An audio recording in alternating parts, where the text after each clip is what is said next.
Shalom. I'm your brother Jacob, and I want to talk about the quote unquote virgin birth.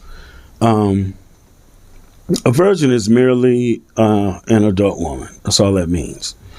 But what I want to get into today is the two lineages.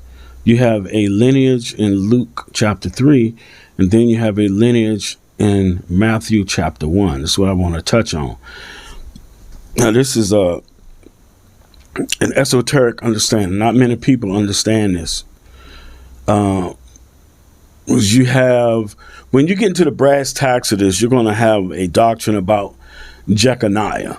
But before we go there, I want to touch on something else. So I guess I will start with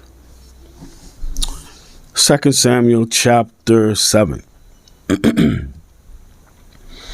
Now, this is Nathan the prophet speaking with David. He's giving him a message from the Lord. 2 Samuel chapter 7 and verse 11.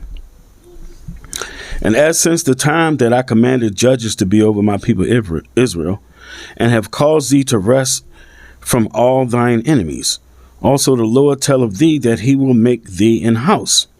And when thy days be fulfilled, and thou shalt sleep with thy fathers, I will set up thy seed after thee, which shall proceed out of thy bowels, and I will establish his kingdom. Watch it, you're going to see who he's talking about.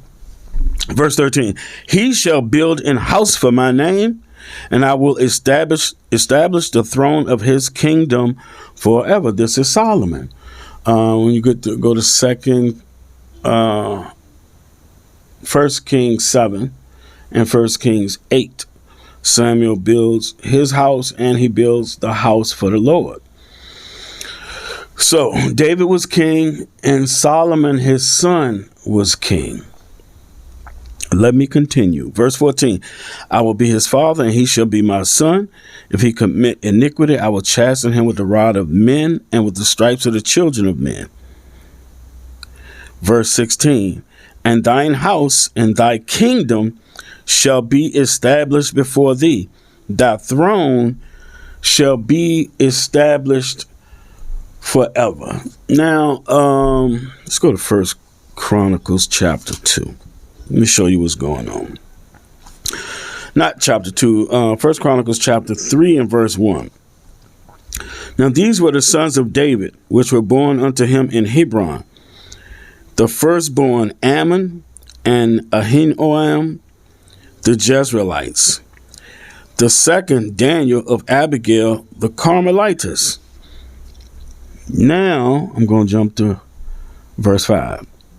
And these were born unto him in Jerusalem, Shimei and Shobab and Nathan and Solomon, four of Bathshua, the daughter of Amiel. So you have Nathan and Samuel right there.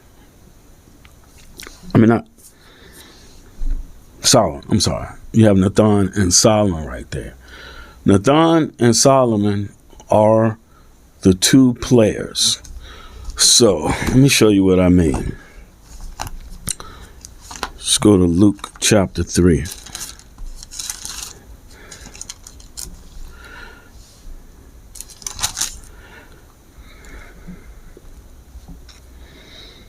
And I'm going to go to verse 31.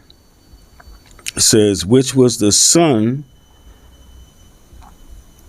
of Maiah, which was the son of Menon, which was the son of Mattatha, which was the son of Nathan, which was the son of David.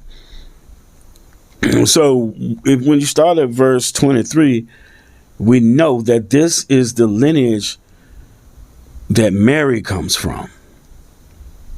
This is not the lineage of the kings of Israel, because this does not, after David, it does not continue with Solomon. Let me go to Matthew chapter 1. I'll show you what I'm talking about. Matthew chapter 1, and I'm going to start at verse 6. And Jesse begat David the king, and David the king begat Solomon of her that had been wife of Urias.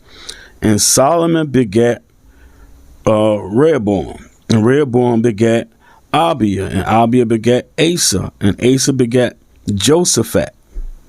And Josaphat begat Joram, and Joram begat Ozias, and Ozias begat Jotham, and Jotham begat Achaz, and Achaz begat Ezekias, and Ezekias begat Manasseh, and Manasseh begat Ammon, and Ammon begat Josias, and Josias begat Jeconias and his brethren about the time they were carried away to Babylon.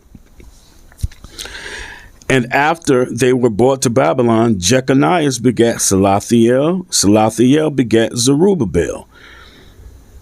So this lineage right here that we're reading in Matthew 1, this is the lineage of the kings of Israel.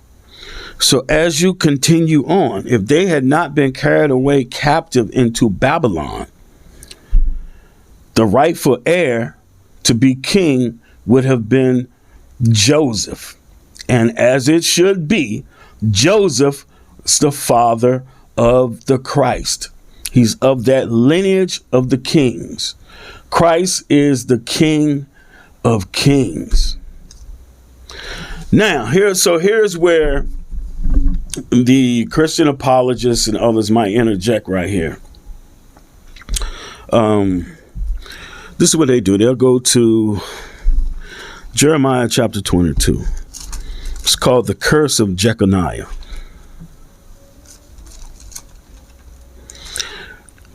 Jeremiah 22 and verse 30. Here it is.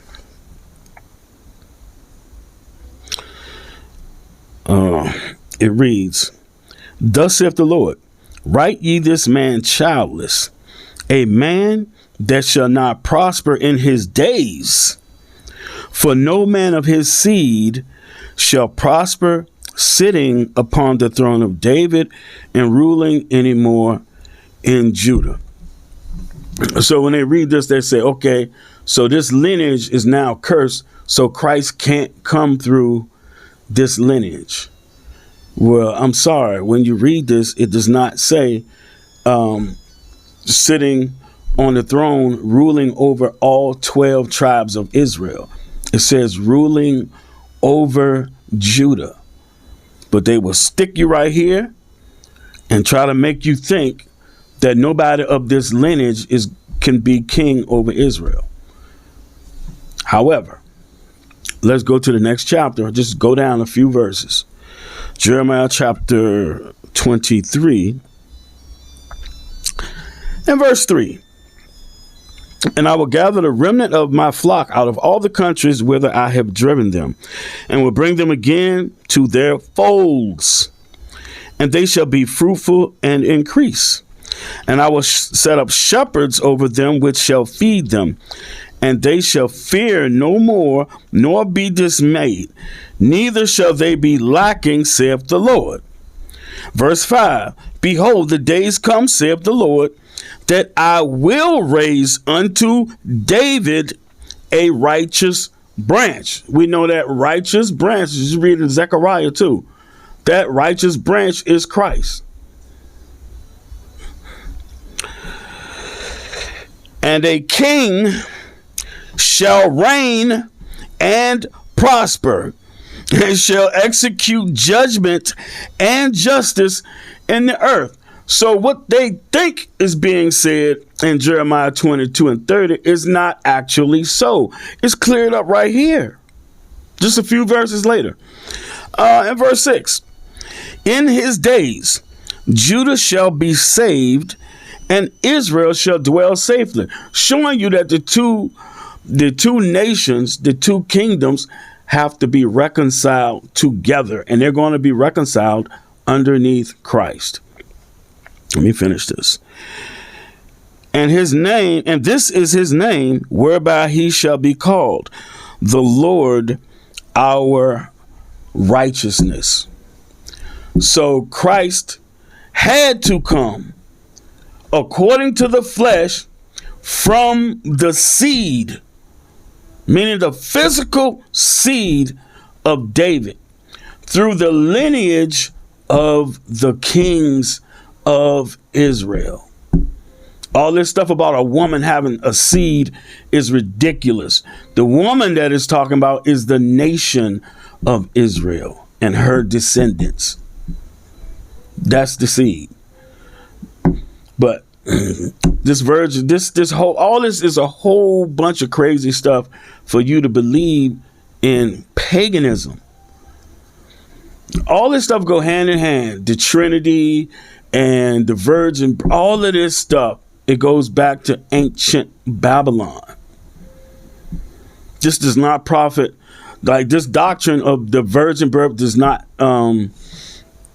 it doesn't profit our people in any way. Let me show you something else before I go. Let's go back to Matthew. Matthew chapter 1. And verse 16. And Jacob begat Joseph, the husband of Mary, of whom was born Jesus, who is called Christ. So the two of them together made Christ. Verse 17. So all the generations from Abraham to David are 14 generations. And from David unto carrying away into Babylon are 14 generations. So from David to Solomon to all the kings of Israel, they all come through the lineage of Solomon. Start with David, but they come through Solomon. Mary's lineage comes through Nathan. That's not the promised lineage. The carrying away into Babylon are 14 generations, and from the carrying away into Babylon unto Christ are 14 generations. One last thing, because I spoke about virgin. Let me give y'all a clue. Luke chapter 2 and verse 36 says, and there was one Anna, a prophetess, the daughter of Phanuel of the tribe of Aser.